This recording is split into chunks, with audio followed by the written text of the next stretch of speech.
Libby, I just want to talk to you first. So these 7 checks, I mean, what are they and why are they so important? Well, first of all, they're checking how well the diabetes is being managed.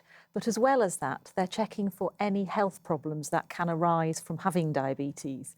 Because we know that diabetes can give you health problems in later life, things like strokes, blindness, heart disease, kidney disease and amputations. So these checks test for the very early signs of those complications because, of course, the sooner we can identify them, the sooner we can put some care in to help them stop getting them any worse. So what you're saying is this could have serious implications for people later on in life if they miss those vital checks? Certainly. They're absolutely crucial to help them manage their diabetes and so that, to avoid any of those complications in the future.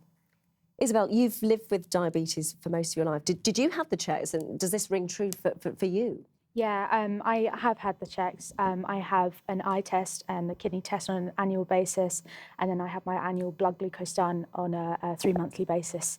And as Libby says, it's really, really important to have the checks in order to prevent future complication. You've also brought your insulin pump that I want to show everybody.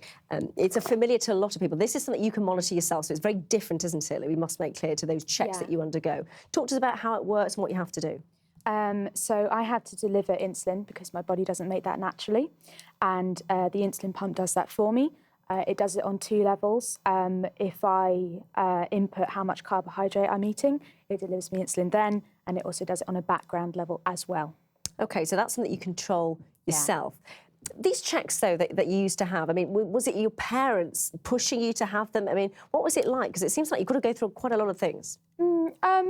It was usually part of my clinic visit when I'd go every 3 months. And so it wasn't necessarily my parents pushing me, it was the hospital offering them to me. And I thought, since I was younger, I'll just accept the wisdom of my elders and betters and I'll have them anyway. And they're very useful. And I guess, presumably, you're used to checking your own blood sugar levels as well. Yeah.